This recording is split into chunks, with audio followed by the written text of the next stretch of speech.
ہمارے چینل پاک ٹائم کو لائک کریں، سبسکرائب کریں اور ساتھ ہی بیل آئیکن کو پریس کریں، آپ کو اپڈیٹس ملتی رہیں گی۔ بسم اللہ الرحمن الرحیم۔ السلام علیکم ناظرین۔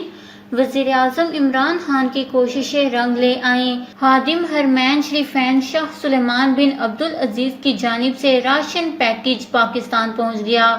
تفصیلات کے مطابق شاہ سلمان کے فلاحی ادارے king Salman humanitarian aid and relief centre نے راشن پیکج پاکستان کے حوالے کر دیا۔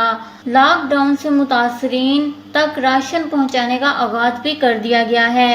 امدادی پیکج میں دیے گئے ہر راشن کے بیگ میں 10 کلو آٹا، 5 کلو چینی، 5 کلو چاول، 5 لیٹر کوکنگ آئل، 2 کلو خشک دودھ، آدھا کلو چائے کی پتی اور 2 کلو کھجوریں شامل ہیں۔ امدادی سامان کی مالیت تقریباً 16 کروڑ 60 لاکھ ہے۔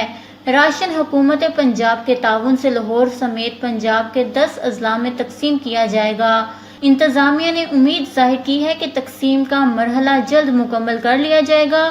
پاکستان میں تعینات سعودی سفیر نواف بن سعید نے راشن بیگز کی صورت میں امدادی سامان جمعرات کو اسلام آباد میں گورنر پنجاب چودھری محمد سرور کے سپرد کیا تھا۔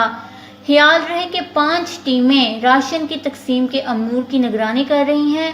اس راشن پیکج سے پنجاب میں 1 لاکھ سے زائد افراد روٹی کھا سکیں گے۔ امداد کی تقسیم میں دیگر متعلقہ اداروں سے بھی تعاون حاصل کیا جائے گا۔